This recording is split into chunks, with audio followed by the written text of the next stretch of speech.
Oh, that was a little bit funny. The bus just didn't go where I expected it to go, or where Google told me it was to go. I've got to get to the airport to get a train up to Rome, so...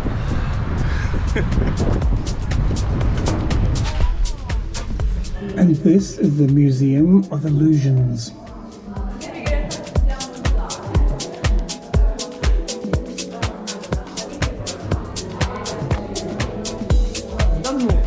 Here we are. Good.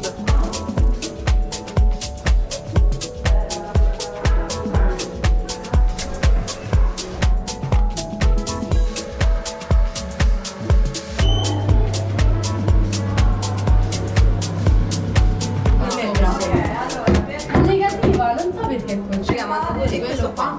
Vuoi fare una volta su? Sì. For emergencies.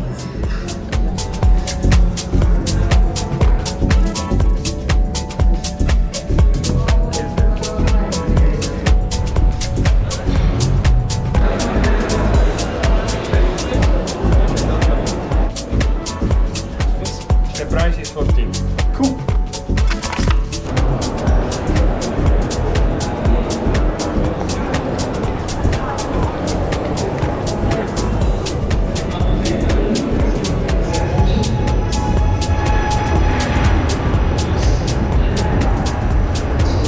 I'm just trying to get a bus back to the boat, and I've been sent to 3 or 4 different places, and I mean, one guy was using, oh yeah, buy a ticket over there, and that was for a parking ticket.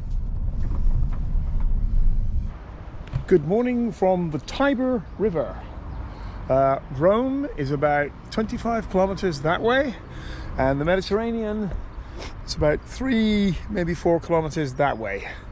It's a very it's a nice marina. It's run by a chap called Dominica, very nice guy. He's been very friendly and helpful, and this is a sort of new marina. He bought it a while back and is running it very, very well. It's odd because you're rafted up next to other boats. Like I have to climb over this boat to get to the shore, but so what? Doesn't matter, you just raft it up. There's no one on the boat. It looks like it's been there for a while. It's a nice looking boat actually, I kind of like that one. And then there's a really pretty boat there and some more sailing boats and stuff.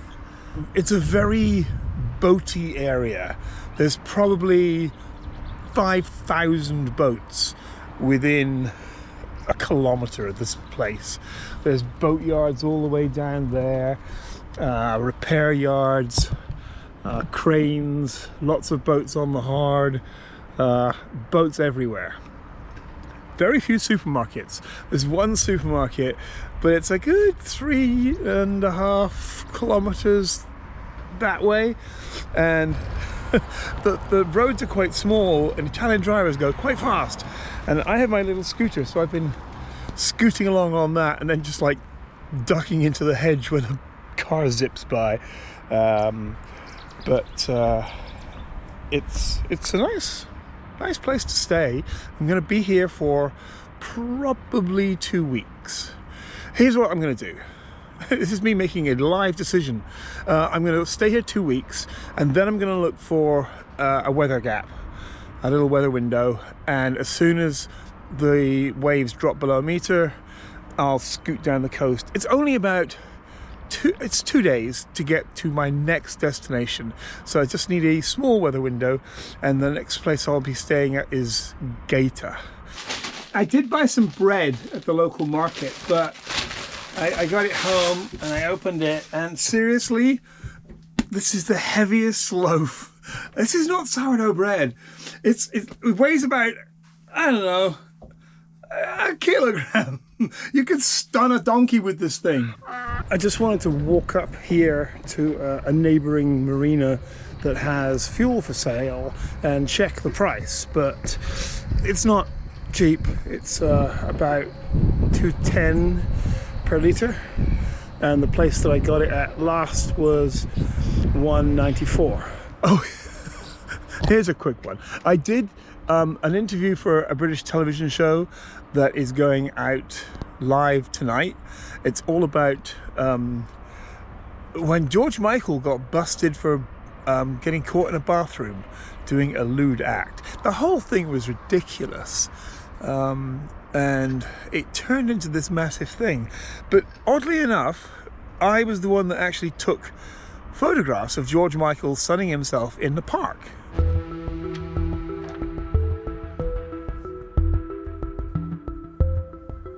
As a photographer, when you take a photograph, it kind of goes into your brain.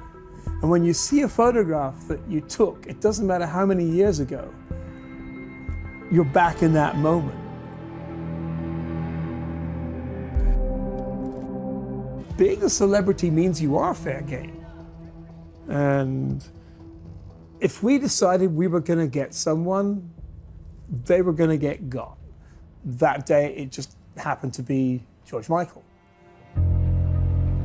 The address that we were given was here. What Frank and Randy really drummed into me was, you don't get seen, you don't get busted. So he drives down here, turns down here, and goes up here. But I think I drove this way and came down that side and parked on the street opposite.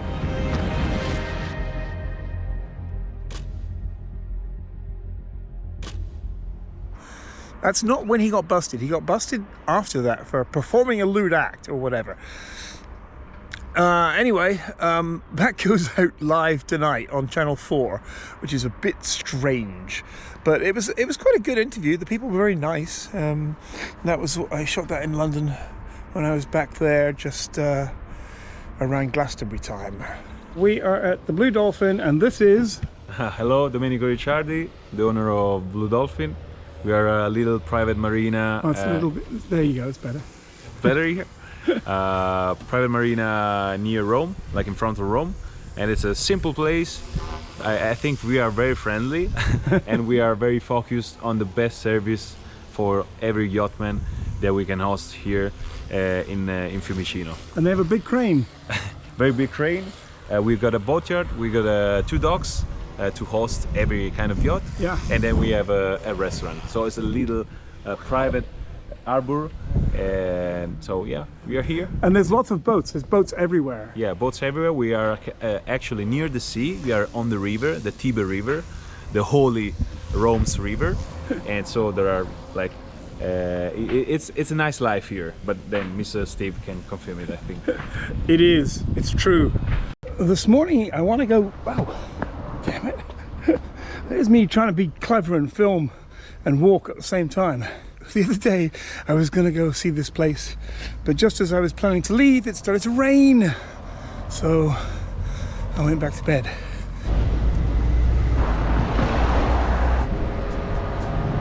Well, that's a little frustrating because Google says this is the way that you walk to this place, but these bars say otherwise.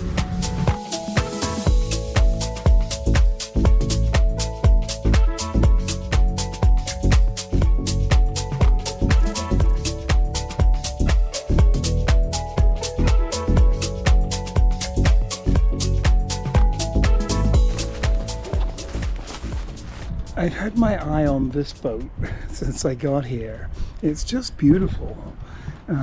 It's a 1981 Laurent Gillis design, British, and very much an ocean-going blue water boat. This one's been around the world a few times, and then it got caught in the floods in the north of Italy a couple of years ago and almost sank. I mean, a lot of it was underwater, but it didn't actually end up resting on the bottom. I'm going to stick around for another week until the weather gets to be really nice again. And by weather, I kind of just mean wave height. I don't care if it's cloudy, so long as the waves are flat. Flat is good. And a week from now, actually just less than a week from now, it's going to be really flat, like 0.2 of a meter, and that's not even a wave. That's just a ripple. Just going through my last few errands before I leave Blue Dolphin. It's been a very nice stay. It's kind of interesting sitting right on the Tiber River, watching the boats go by. Just a little different. Nice marina, very nice people, and I've got a few Amazon things done, and I don't know, I haven't done anything to the boat because it doesn't really need anything. Anything I'm gonna need done to the boat, I'm just gonna wait until I get to Malta, because there's a lot of boat people there, and you can get things done there relatively cheap. I also had someone on a Facebook group for Birchwood Boats offer me a very inexpensive mooring buoy in Malta.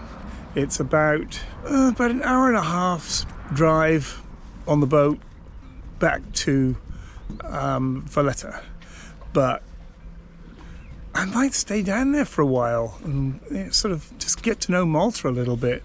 So we have said our goodbyes. Just need to get back on board, finish my checks, and we are off.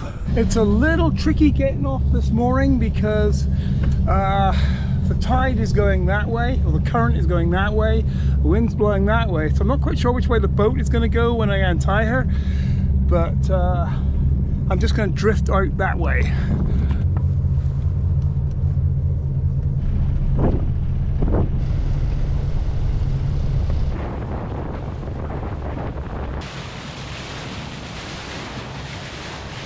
That would be the end of my 15-minute break in Anzio. Next, I know it's a funny little mooring anchorage place, about 25 kilometers from here, so another 2 hours. Hey, it does get a. Did I say boring? It's not boring because you got to pay attention, but you know. Hey, there's only so many podcasts you can listen to.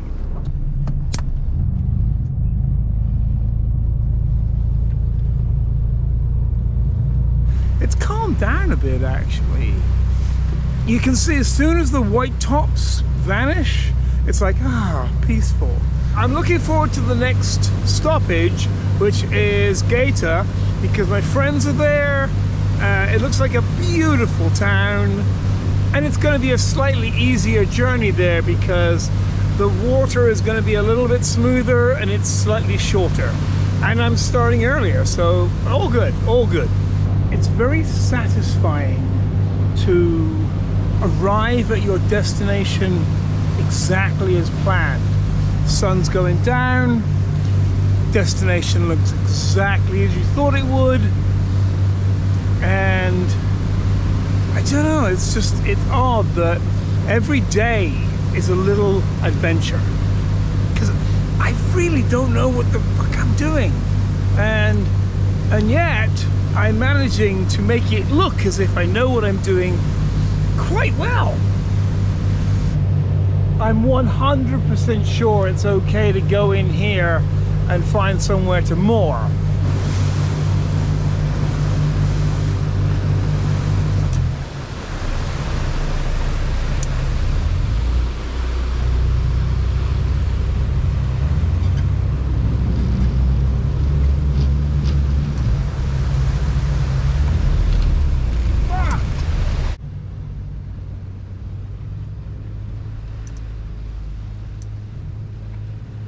I do not mind admitting that that was fucking scary as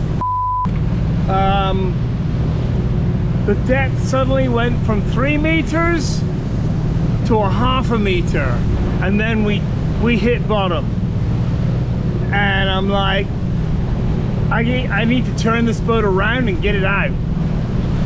So I turned it around.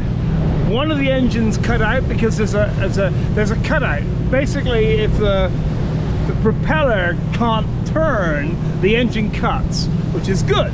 So that happened, and then the other engine was still going fine, and I spun around and got the fuck out of there as quickly as possible. That was a mistake.